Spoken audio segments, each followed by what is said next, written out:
Dios les bendiga, hermanos, bienvenidos a este estudio del libro Cristo en los Evangelios Sinópticos. Este es un libro de estudio independiente que es escrito por Mike McLaughlin. Para mí es un placer poder compartir con ustedes esta enseñanza y les animo para que se siga esforzando, hermano, en aprender más de la palabra de Dios.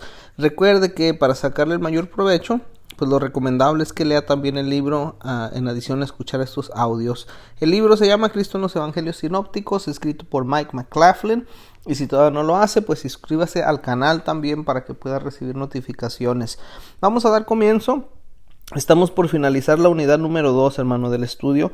La unidad 2 se titula El Hombre y incluía los capítulos 5 hasta el capítulo 8. Se recordará que a través de esta unidad nos hemos centrado en la vida de Cristo, comenzando desde su nacimiento hasta la semana de la crucifixión, que es la que vamos a estar viendo. Ese primer capítulo de esta unidad lo empezamos viendo los primeros años y los acontecimientos que llevaron a la preparación para el ministerio público de Cristo. Y la intención pues fue familiarizarnos con esos principales acontecimientos de su vida, hermano. Y se abordó de una manera organizada que nos ayudó a notar que había un método para el ministerio de Cristo. Se utilizó el Evangelio de Marcos como fundamento. Y le agregamos también el punto de vista de los relatos de Mateo y de Lucas para poder tener un cuadro más completo y más amplio de los evangelios sinópticos. Al estudiar esta unidad nos hemos dado cuenta el gran amor y la compasión que movió al Señor hacia la gente. Estamos ya por terminar la unidad, como les dije. En esta ocasión estaremos en el capítulo número 8. El capítulo 8 se titula El arresto, juicio y crucifixión y resurrección.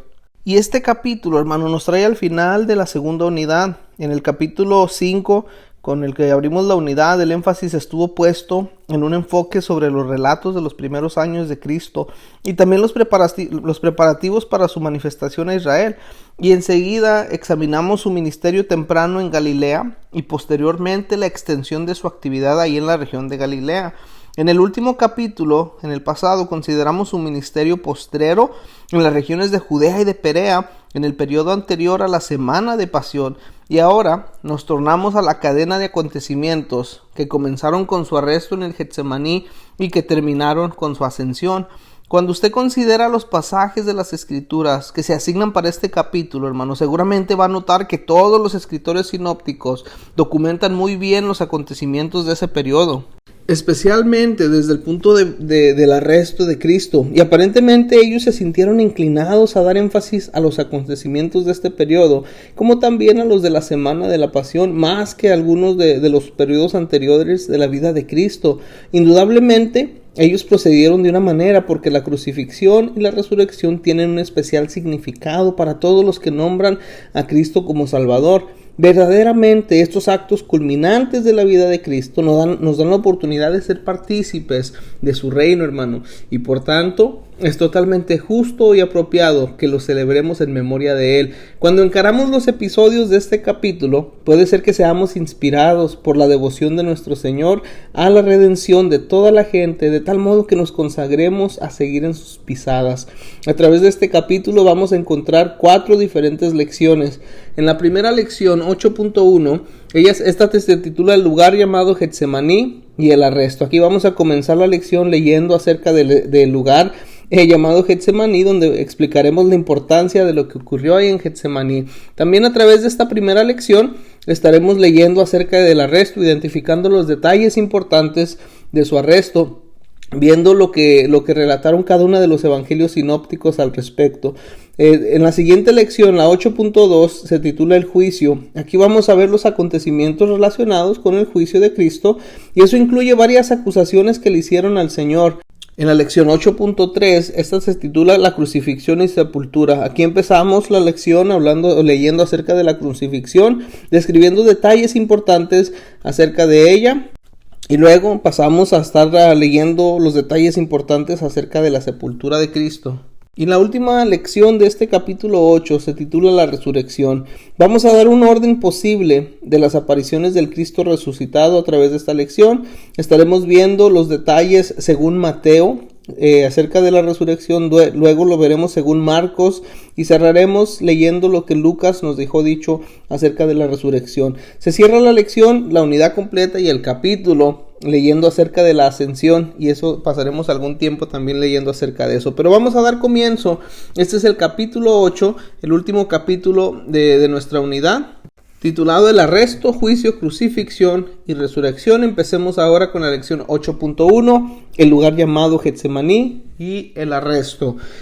Cuando concluimos el capítulo 7, hermano, nos dimos cuenta que después de que comió la Pascua Cristo con sus discípulos, ellos se fueron al Monte de los Olivos. Allí Cristo predijo que todos los discípulos fallarían y le iban a negar esa misma noche. Desde esa ubicación particular, el grupo se traslada a un lugar llamado Getsemaní. Teniendo en la mente estos hechos de fondo, hay que trasladarnos ahora a los acontecimientos que tomaron lugar en Getsemaní y que concluyeron cuando Cristo fue arrestado. Este primer punto principal se titula el lugar llamado Getsemaní. Lo encontramos con la base bíblica, la referencia bíblica en Mateo capítulo 26, 36 al 46, Marcos 14, 32 al 42 y Lucas 22, 39 al 46. Y como probablemente usted habrá notado, hermano, los relatos sinópticos de las actividades de Cristo desde el fin de la cena del Señor hasta la caminata en Getsemaní son muy breves. Juan da un relato mucho más completo de ese periodo. Eso lo encontramos en Juan 13, 31 hasta el 17, 26.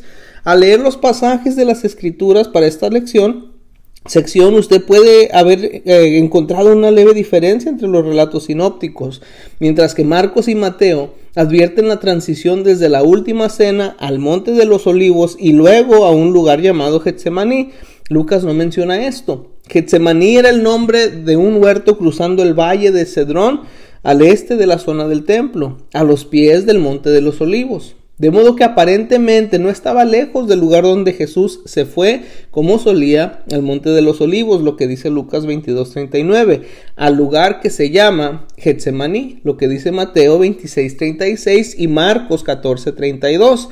Al resumir brevemente los acontecimientos en el huerto antes del arresto de Cristo, hermano, observamos que los escritores sinópticos indican que todos los discípulos fueron con Cristo al huerto.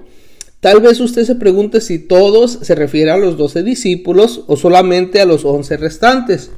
Aun cuando los sinópticos mencionan que Cristo predijo su traición durante la última cena, ellos no dicen en qué momento Judas dejó el grupo para llevar a cabo su parte en la conspiración en contra de Cristo.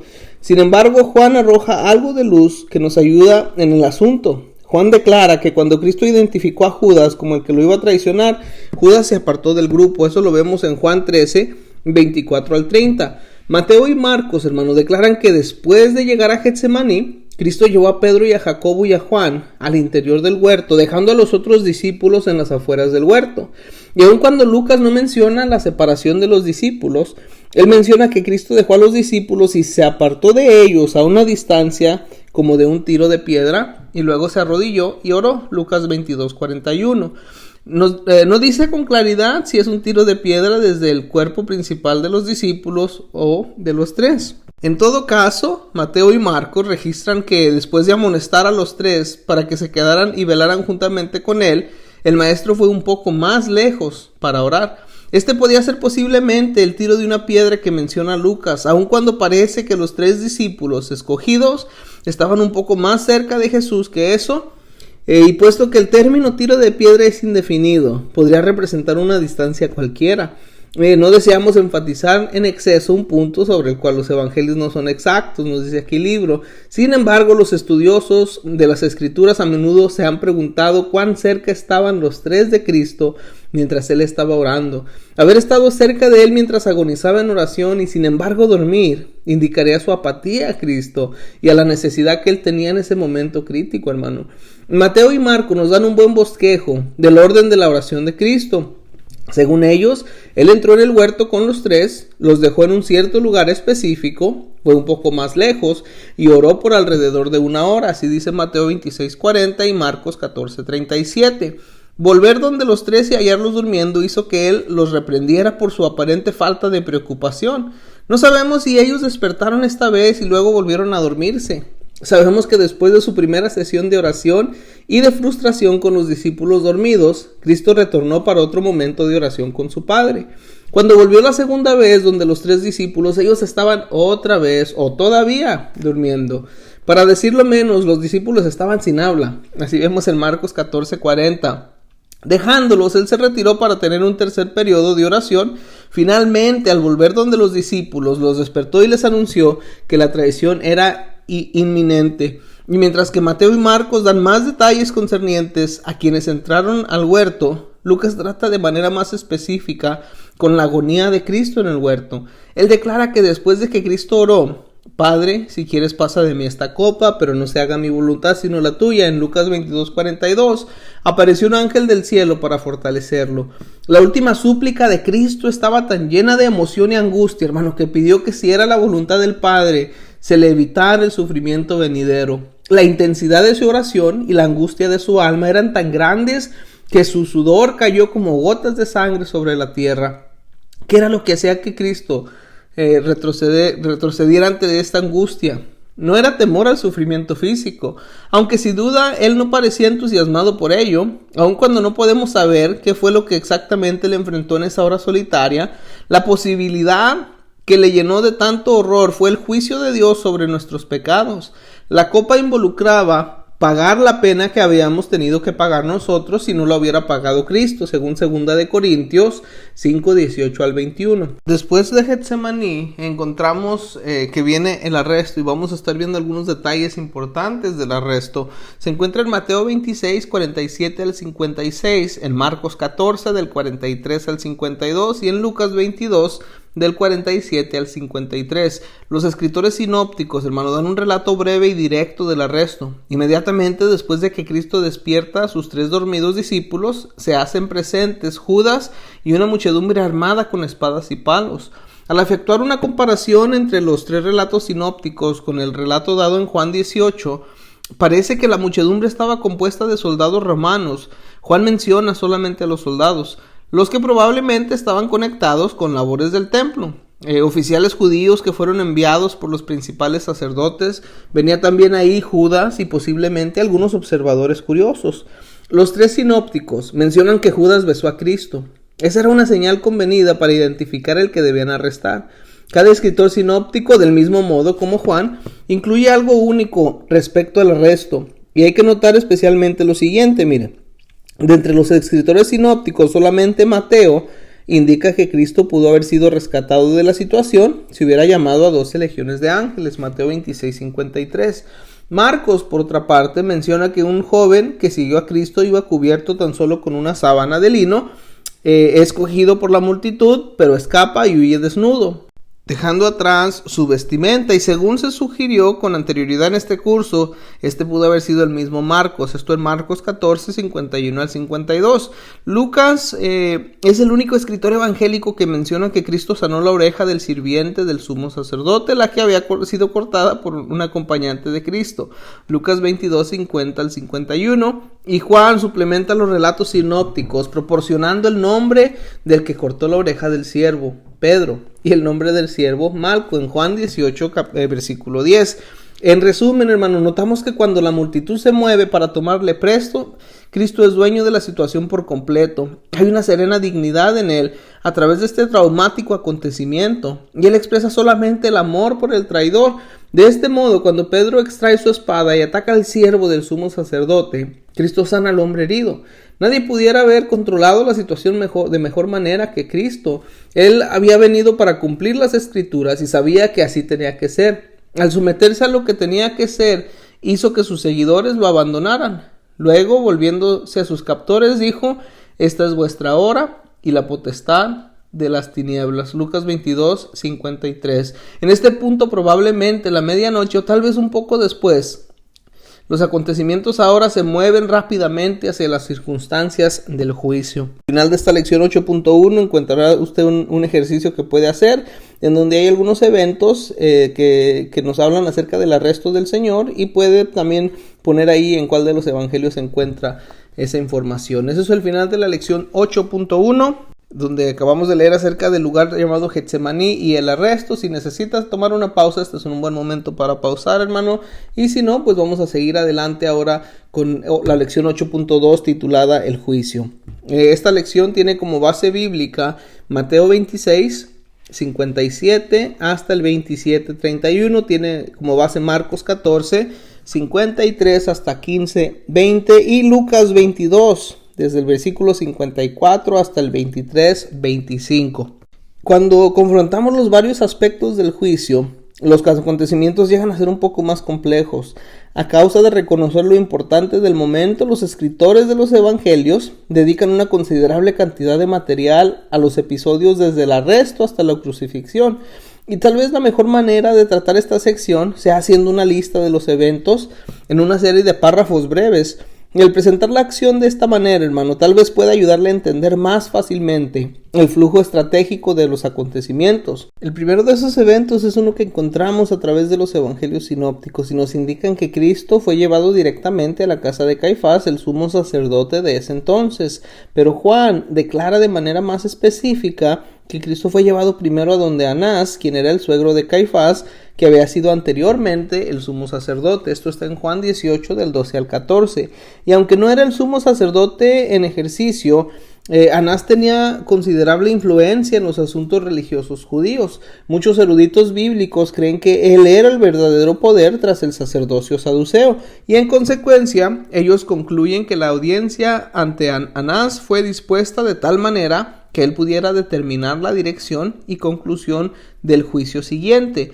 El segundo de los eventos, Anás interroga a Cristo sobre dos puntos específicos: uno, su doctrina, y dos, sus discípulos. Y al recibir lo que él consideró respuestas insatisfactorias a sus preguntas, Anás envió a Cristo a Caifás para que lo interrogaran allí. Y algunos han especulado que la casa del sumo sacerdote era una gran estructura rodeada por un atrio, siendo que Anás tenía la categoría de sumo sacerdote emérito y tenía considerable influencia en relación con el sumo sacerdote en ejercicio. Fácilmente pudo haber tenido habitaciones en esta casa, además de una gran casa en cualquier parte de la ciudad. Si este fuera el caso, la audiencia y el interrogatorio por parte de Caifás bien pudo haber tenido lugar en la misma casa.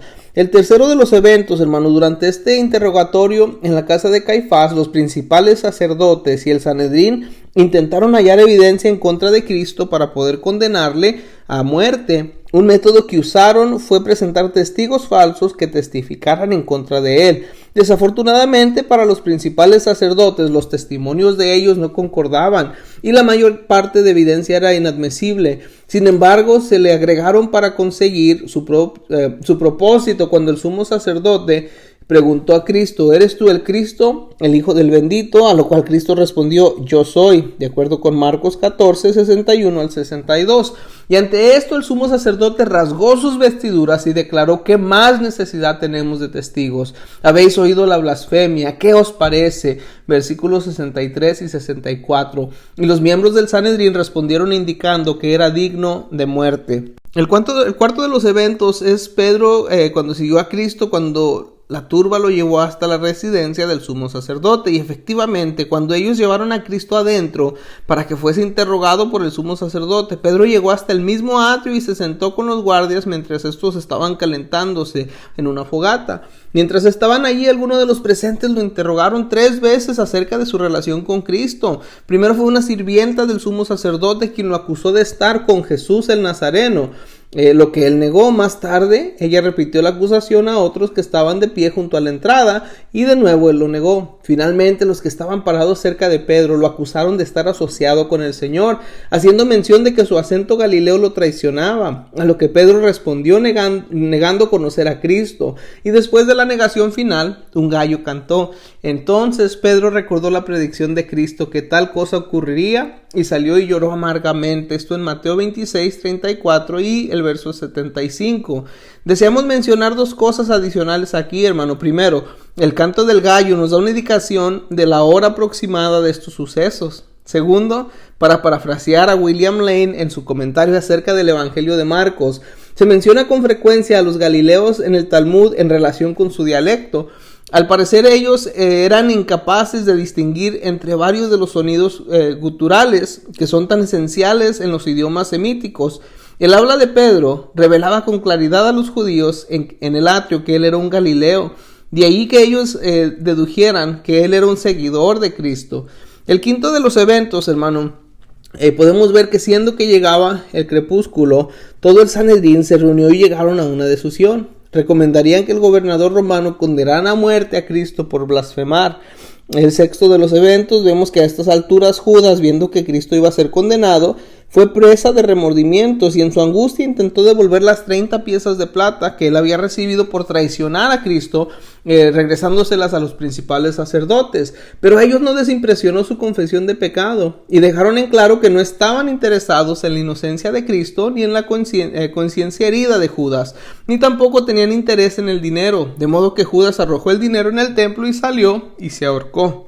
El séptimo de los eventos nos muestra que puesto que los oficiales romanos eran los únicos autorizados para aprobar la pena de muerte, los principales sacerdotes y los ancianos llevaron a Cristo delante de Pilato, quien era el gobernador romano. Ellos esperaban que él daría permiso para aplicar a Cristo la pena de muerte. En sus esfuerzos para influir sobre el gobernador, acusaron a Cristo de varios crímenes, pero después de interrogar a Jesús acerca de esas acusaciones, a la reclamación de ser el rey de los judíos, Pilato no encontró base para ejecutarlo. Sin embargo, los líderes religiosos no estaban dispuestos a aceptar esa decisión y declararon alborota al pueblo, enseñando por toda Judea, comenzando desde Galilea hasta aquí. Así dice Lucas 23:5. Y cuando supo que Jesús era un Galileo, que estaba legalmente bajo la jurisdicción de Herodes, Pilato lo envió donde Herodes para que lo juzgara, porque Herodes se hallaba en Jerusalén por aquellos días. Y aun cuando Herodes deseaba conocer a Cristo, aparentemente no tenía ganas de ser quien expresara el juicio final en este caso, de modo que lo interrogó de manera estrecha, lo ridiculizó y se mofó de él y luego lo envió de vuelta hacia Pilato. El noveno evento, Pilato se halla ahora en una situación difícil, al no haber hallado base para la acusación en contra de Cristo. Él deseaba simplemente castigarlo y luego soltarlo. Los líderes judíos, sin embargo, rehusaron considerar esta posibilidad. Conocedores de la mentalidad de una turba, incentivaron las pasiones de la gente, incitándolos a exigir la muerte de Jesús. Dándose cuenta que estos argumentos respecto de la inocencia de Cristo no daban resultado, Pilato comenzó a temer las consecuencias de mostrarse en desacuerdo con los líderes religiosos. Él conocía por penosa experiencia el celo fanático de muchos judíos respecto de su religión y no quiso provocar un incidente que terminara en una confrontación sangrienta. El décimo evento, hermano, la acusación de blasfemia, no fue lo que hizo que Pilato accediera a los deseos de los miembros del Sanedrín. Al ver que los asuntos religiosos no le interesaban a Pilato, ellos acusaron a Cristo de declararse rey y de estar en conflicto con el gobierno de los romanos. Esta era entonces una acusación de traición y representaba una amenaza política que Pilato no podía ignorar. El onceavo evento, en este punto la gente pidió a Pilato que hiciera lo que solía hacer en su favor durante la Pascua. Esto en Marcos 15:8. Y esto es conceder una amnistía de Pascua a un prisionero. Según esta costumbre, Pilato permitió a la muchedumbre elegir dar libertad a Barrabás, quien era un luchador por la libertad y un homicida, y condenar a Cristo a morir crucificado. El evento 12, enseguida de esa decisión, Pilato hizo que azotaran a Cristo, que fuera conducido luego al pretorio romano, que es un palacio, y entregando a una compañía de soldados. Aquí ellos prepararon una corona de espinas para él y se la pusieron, lo vistieron con una túnica de púrpura, se mofaron, lo golpearon y finalmente lo sacaron para ser crucificado. Hemos visto en los párrafos anteriores, hermano, que los escritores sinópticos indican que Cristo fue llevado desde el huerto hasta la casa de Caifás para ser interrogado. Y ahí los principales sacerdotes y los ancianos trataron de encontrar evidencia que les permitiera asegurar la pena de muerte. Cuando sus testigos no pudieron ponerse de acuerdo en las acusaciones, ellos acusaron a Cristo de blasfemia, porque él decía ser el Hijo de Dios, y lo sentenciaron a muerte. Luego, temprano por la mañana, el Sanedrín ratificó esta sentencia. Y aun cuando la blasfemia se penaba con la muerte bajo la ley judía, bajo el gobierno de los romanos, los judíos no tenían poder para ejecutar la pena de muerte. De modo que estos líderes llevaron a Cristo donde el gobernador romano, Pilato, para asegurar su convicción. Sin embargo, ellos descubrieron que él no estaba interesado en ofensas en contra de las leyes religiosas judías. Todavía más, puesto que él estaba bajo la jurisdicción de Herodes, Pilato lo envió donde Herodes, el que de igual modo lo encontró inocente de ofensa grave y lo envió de vuelta donde Pilato. Para asegurar de que Pilato ratificaría la sentencia, los líderes religiosos acusaron ahora a Cristo de traición y antes que arriesgarse a tener un informe desfavorable ante el emperador, Pilato condenó a Cristo de la muerte. En un análisis del juicio, vemos que este fue sumamente irregular. Fue conducido de noche y no había testigos para la defensa. Los testigos acusadores no estaban de acuerdo y la acusación de traición no estaba considerada en los cargos preliminares en contra de Cristo. Además, la sentencia de muerte no debería haber sido pronunciada sino hasta el día siguiente del juicio. De este modo, un homicida convicto fue liberado y Cristo fue azotado, sentenciado y llevado a la muerte. El relato de Juan nos ayuda en nuestro estudio del juicio. Los detalles que él da sugieren que él estuvo próximo a los acontecimientos. Por ejemplo, él dice que la noche era fría y que los alguaciles estaban alrededor del fuego para calentarse, Juan 18:18. También dice que uno de los alguaciles abofeteó a Jesús cuando le contestó al sumo sacerdote, 18:22. Además, Juan menciona que las convicciones religiosas de los judíos les habían impedido entrar a la casa del gobernador romano en esta ocasión, 18:28. Y finalmente, Juan nos da un registro del diálogo de Pilato con Jesús, capítulo 18, 33 hasta el 37, y también capítulo 19 del 9 al 11. También nos da un registro de las palabras que el gobernador intercambió con los judíos, capítulos 18 y 19, y de la increíble apostasía de los judíos revelada en su declaración cuando ellos dijeron: no tenemos más rey que César, 19:15. Ahora el cordero pascual estaba listo para ser ofrecido, el justo por los injustos, para llevarnos a Dios, como dice Primera de Pedro 3:18. De esa manera llegamos al fin de la lección 8.2, que es titulada El juicio. Si necesita pausar, este es un buen momento para pausar el video. Y si no lo necesita, pues vamos a seguir adelante ahora con la lección 8.3, la crucifixión y la sepultura.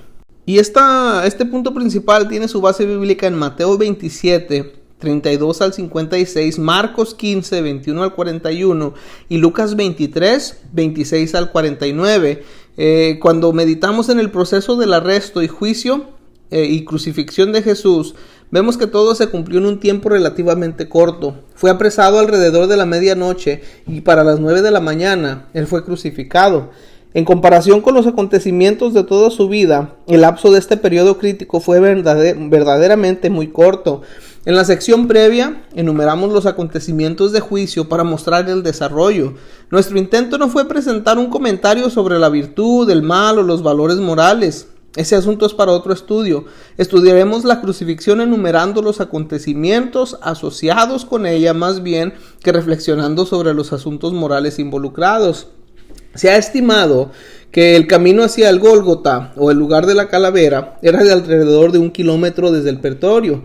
Por razón no establecida en los evangelios, un cierto hombre llamado Simón de Cirene fue obligado a llevar la cruz sobre la cual Cristo fue crucificado.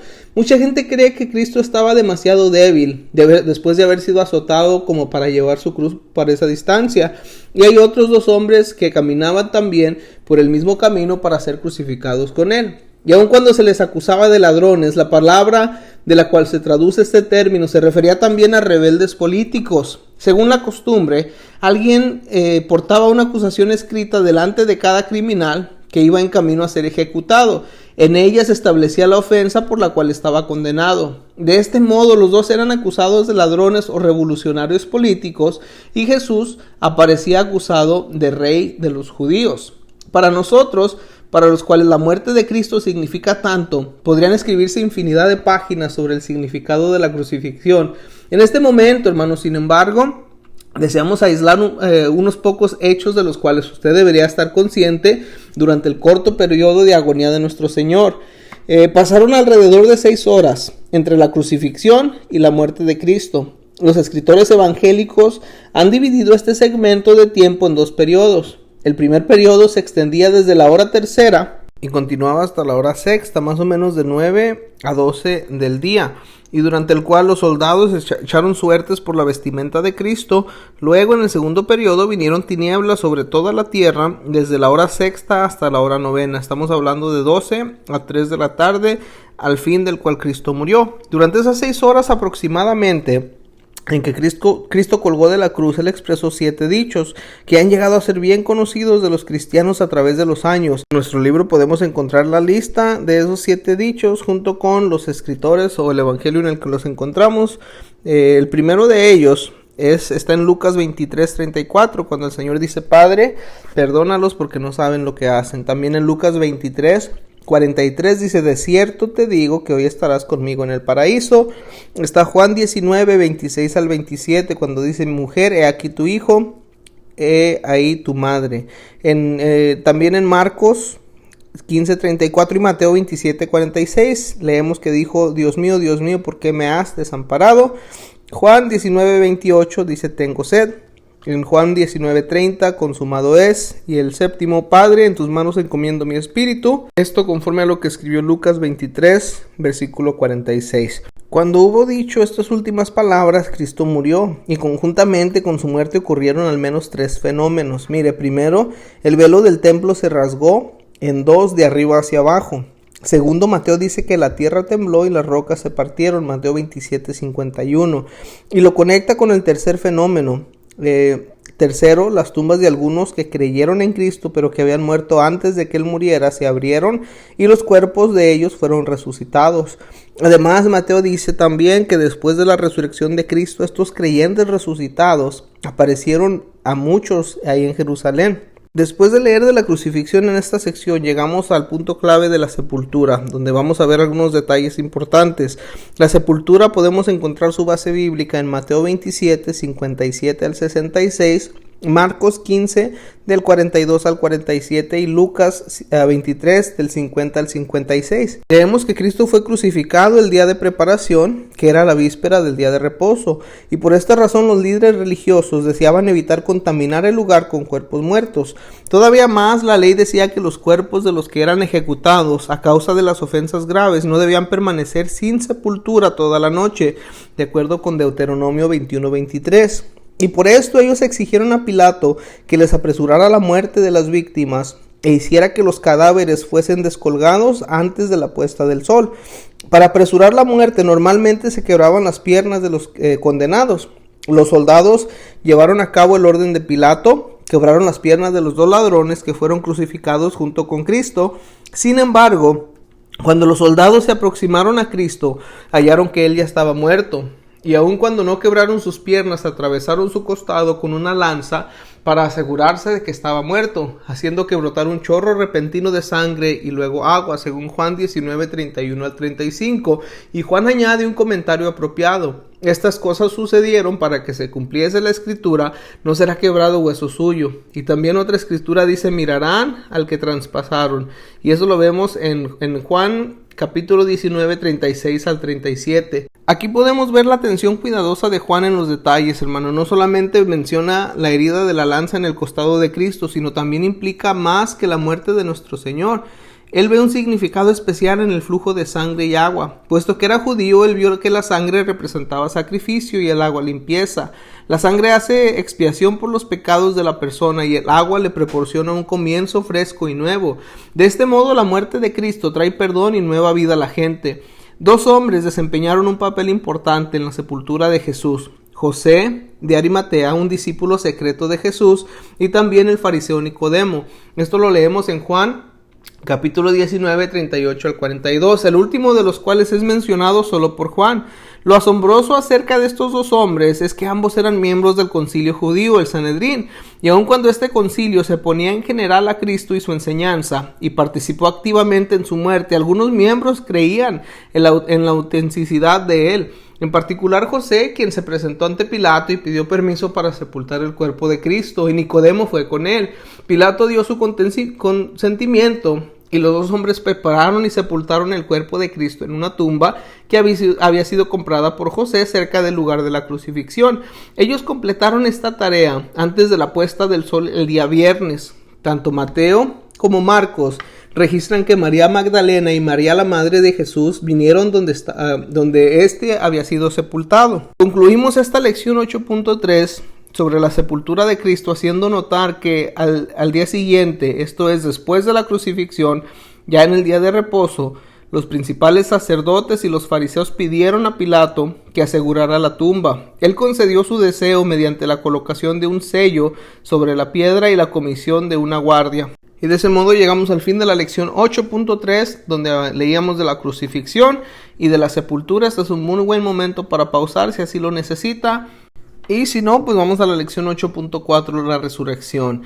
Muy probablemente Cristo fue sepultado antes de la puesta del sol de la tarde del viernes. Permaneció en la tumba durante todo el sábado y se levantó de la tumba antes de la salida del sol el día domingo. Si este es el caso, ¿cómo es entonces que interpretamos los numerosos pasajes de las Escrituras que indican que Cristo moriría y se levantaría al tercer día? Como lo leemos en Mateo 16:21, 17:23, en Marcos 9:31 y Lucas 9:22 y 18:33. La pregunta es esencialmente esta: ¿se refieren esos pasajes a 3 días completos o partes de días? Aun cuando este asunto ha sido discutido extensamente, el punto de vista generalmente aceptado es que se refiere a partes de días como también días completos. Los judíos, griegos y romanos, particularmente en aquellos días, contaban una parte de un día como un día completo. Por consiguiente, ellos consideraban una parte del viernes, todo el sábado y parte del domingo como 3 días. Así como Cristo anticipó que sería crucificado el viernes y que se levantaría el domingo, era correcto que dijera resucitaré al tercer día. Cada uno de los escritores sinópticos dedica el último capítulo de su narrativa a las apariciones del Cristo resucitado. Mateo y Marcos presentan un tratamiento más bien breve de este asunto, 20 versículos cada uno, mientras que Lucas le concede un tratamiento extenso, 53 versículos. Y aun cuando el relato de Juan es más detallado y extenso que el de cualquiera de los sinópticos, 2 capítulos y un total de 56 versículos, pondremos nuestro enfoque en los 3 registros sinópticos, ya que este es un estudio sinóptico, y extraeremos de Juan cuando sea necesario clarificar nuestra comprensión del cuadro total. Y siempre ha sido un poco difícil armonizar los 3 relatos sinópticos de los acontecimientos que ocurrieron durante el periodo final de la vida de Cristo sobre la tierra. De una ojeada, uno pensaría que cada uno de los escritores tenía una historia diferente que contar. Uno con una consideración más detenida de lo que se dice mostrará, sin embargo, que el problema no es de contradicción, más bien es de énfasis o de la falta del mismo. Por ejemplo, si 2 escritores dan cuenta del mismo acontecimiento y cada uno pone énfasis en ciertos aspectos y borra los detalles de los otros, esto no quiere necesariamente decir que uno está contradiciendo al otro. Con el fin de ilustrar lo que queremos decir, echemos una mirada a cada relato sinóptico para ver de qué modo se compara con los otros y dónde yacen las dificultades. Después de eso intentaremos armonizar los relatos para mostrar cómo todos ellos concuerdan y se complementan para darnos el cuadro más completo posible. Comencemos con Mateo, y esto en base de Mateo 28 del 1 al 20. Mateo, hermano, menciona que después del sábado, al amanecer del primer día de la semana, 2 mujeres, María Magdalena y la otra María, fueron a la tumba. Allí encuentran a un ángel que estaba sentado sobre la piedra que estaba frente a la tumba. Él les dice que Cristo ha resucitado y que ellas deberían ir y contar a sus discípulos que Él ha ido delante de ellos a Galilea. Las mujeres se van entonces a contar esta noticia a los discípulos y a reunirse con Jesús en el camino. Él les saluda, les dice que no tengan miedo y les instruye para que digan a sus hermanos que vayan a Galilea, en donde le verán. Mateo registra entonces un incidente relacionado con los guardas de la tumba y la historia que ellos cuentan a los principales sacerdotes y ancianos, esto en el capítulo 28 del 11 al 15. Después de esto, Mateo registra solamente una aparición más de Cristo después de la resurrección, y esta es aquella en la cual Él se aparece a los 11 en Galilea. Ahora, ¿qué leemos según Marcos? Marcos 16, 1 al 20.